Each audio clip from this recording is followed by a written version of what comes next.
10ª hora. Chegamos à 10ª fase do processo de gênese do Deus em forma humana.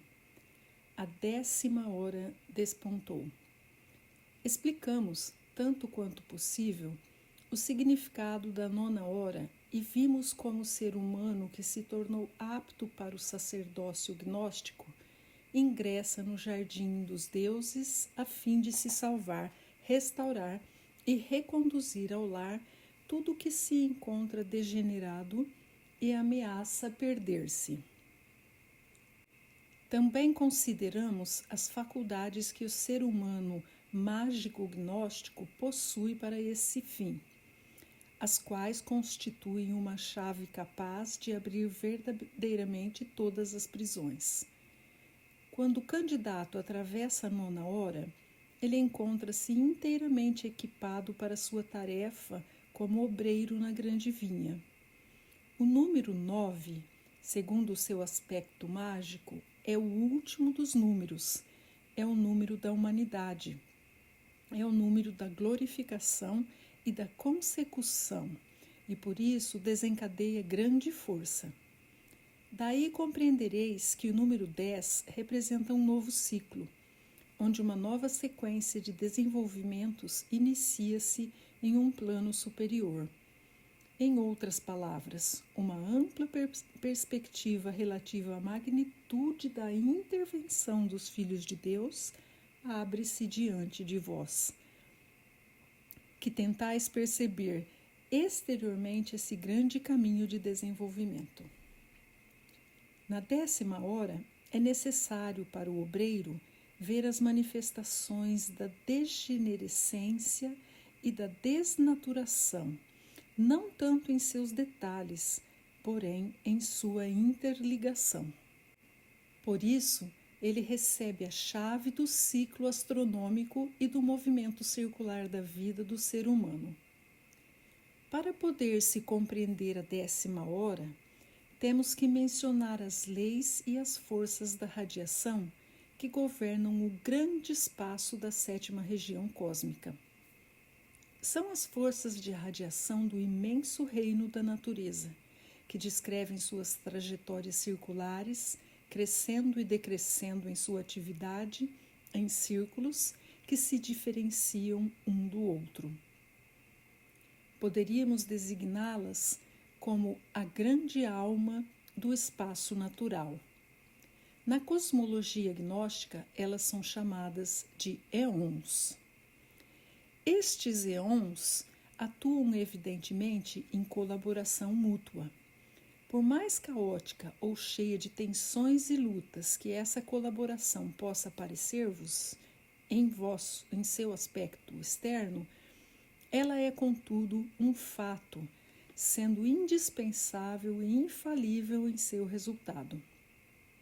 Mediante essas forças de radiação que estão ligadas à lei única e delas se originam, a 7ª região cósmica demonstra seu objetivo: ser o jardim alquímico ou a oficina alquímica, o jardim dos deuses de todo o espaço intercósmico.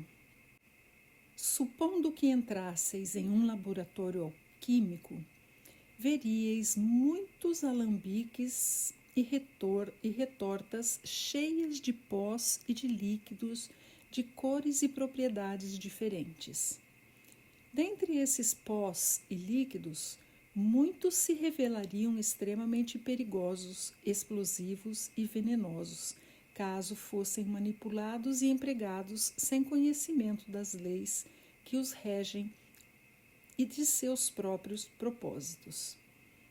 Disso resultariam, então, as maiores desgraças.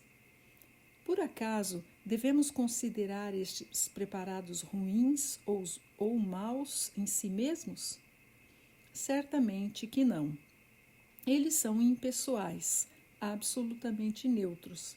Eles possuem uma força, uma possibilidade, uma natureza. E essa força pode ser utilizada de modo salutar, libertador, realizando seu objetivo, se quem a utiliza conhece esse objetivo e anela por ele. Nesse caso, uma bondade e uma verdade superiores podem manifestar-se. Quem emprega a força determina, portanto, o resultado. É o alquimista, o ser humano que conduz os éons à maldade. Quem desencadeia o bem e o mal é o alquimista. Desde o princípio, foi proibido ao alquimista comer da árvore do conhecimento do bem e do mal, em sentido experimental ou científico, pois foi desse modo que se acendeu e ainda se acende o fogo da sétima região cósmica. E segundo o nosso parecer e a nossa experiência, o bem e o mal foram desencadeados. Então não podemos liberar a vontade superior da força alquímica? Sim, podemos, pois isso constitui a vocação do Filho de Deus, com a condição de que em perfeito conhecimento e aspiração interior ele se submeta à lei e à direção única da árvore da vida, que está no meio do jardim. Assim, podeis fazer uma ideia de como o fogo, as flamas da desarmonia e da ruptura violenta, foi uma vez inflamado no espaço, tendo surgido uma reação em cadeia, devido à qual um fogo surgia da faísca lançada pelo outro. Desse modo, a maldade tornou-se conhecida no universo e apareceram os éons bons e os maus. Inúmeras entidades foram apanhadas pelo jogo de flamas e mergulharam na degeneração, enquanto se ocupavam de sua manifestação na forma. A essência e a força da maldade manifestaram-se em seu estado atômico. A maldade adquiriu força e tomou forma nos átomos de seu ser. Assim como um afogado deseja ar, também se manifestou intenso anseio por bondade, segurança, paz, equilíbrio e amor. O ser humano, acometido por essa desgraça, foi atirado entre o bem e o mal. Ele procura o bem e, contudo, não pode evitar o mal. Não conheceis o lamento de Paulo, que diz: por que não faço o bem que quero, mas o mal que não quero, esse eu faço? Essa é a maldição da dialética que vos acometeu e cuja natureza vos impregna até os ossos, pois a totalidade da sétima região cósmica arde no fogo ímpio. E poderíamos perguntar: como é possível que nessas circunstâncias o espaço inteiro e suas criaturas não tenham sofrido uma destruição completa? Porque os filhos de Deus intervieram nessa desordem. Segundo os antigos relatos, eles dividiram o espaço em duas partes. Uma em que a ordem divina permaneceu e outra em que a desordem do fogo pôde manifestar-se o bem e o mal. Contudo, esta última foi como que isolada. O verdadeiro paraíso, o jardim dos deuses, tornou-se completamente inacessível aos filhos da desobediência. Não podiam os filhos de Deus reconduzir o espaço inteiro à sua condição original? É evidente que eles tinham esse poder. Contudo, se isso tivesse acontecido, inúmeras entidades vitimadas pela impiedade e que, consequentemente, estavam totalmente desorganizadas e se tinham manifestado na forma segundo sua nova natureza, seriam incapazes de participar da restauração e uma nova impiedade seria criada. Por isso, o legítimo foi separado do falso, e esse, com tudo o que continha, foi encerrado em uma ordem de emergência e submetido a um plano de salvação, a um sistema de 7 leis de radiação, a fim de que a verdadeira vida pudesse libertar-se processualmente da morte e da necessidade por meio da atividade da luz, que, como uma estrela de 5 pontas, com 7 propriedades, penetra a noite da existência cativa do ser humano. Essa luz é denominada Estrela de Belém. Essa é a razão por que os irmãos e as irmãs da antiga fraternidade invocavam uns para os outros as belas e magnificentes consolações de Belém, isto é, a transfiguração, a grande restauração mediante a luz libertadora. E quem ingressa na 10ª hora recebe a chave do ciclo astronômico e do movimento circular da vida do ser humano. Ele torna-se um coparticipante da estrela de Belém, do corpo vivo da gnosis. O que significa a posse dessas chaves? Sobre isso, lemos: encontramo-nos aqui, em terreno ardente, e deverá ser-nos permitido não explicá-lo aos não iniciados, nem ao diabo, que é seu mestre, nem ao infanticida, que é seu amor, nem à cobiça, que é seu Deus, nem aos cães, com os quais, contudo, não queremos compará-los, nem à pedra ônix, que lhes escapa, nem aos vampiros que os seduzem, nem à falsa aparência que eles tomam pela verdade. Em sua grande maioria, o gênero humano decaído encontra-se possuído pela maldade. Portanto, podemos dizer que a vida de muitos é regida pelo diabólico. Quando a luz de Belém os toca e neles desperta uma nova possibilidade, surgem então os infanticidas de Herodes para matar esse novo princípio. Um sintoma do ser humano nascido da natureza é a cobiça ilimitada que em parte resulta do medo, mas também do egocentrismo petrificado. Há igualmente inúmeras pessoas que estão imbuídas da ilusão de pertencerem à verdadeira humanidade.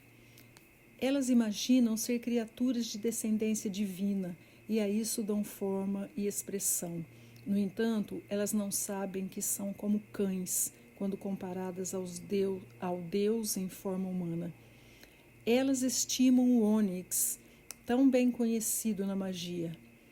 Talvez saibais que o ônix, em sua forma mais pura, apresenta listras brancas e pretas. Como tal, ele é o símbolo do bem e do mal, desencadeados na natureza da morte. O homem nascido da natureza é continuamente levado à ira pelo ônix, porque os aspectos branco e preto são sempre relativos, permutáveis entre si. Por que não faço o bem que quero?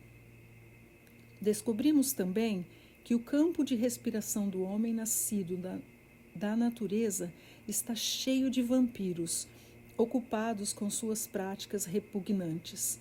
Por conseguinte, em todo o estado de vida natural surge uma aparência inteiramente falsa, que sem cessar tenta pôr-se no lugar da estrela de Belém. Quem, na 10ª hora, na realidade de obreiro equipado com faculdades, percebe tudo isso, compreende que não tem nenhum sentido examinar e auxiliar o homem decaído unicamente como individualidade, mas que também as circunstâncias cósmicas de seu campo de vida devem ser atacadas processualmente.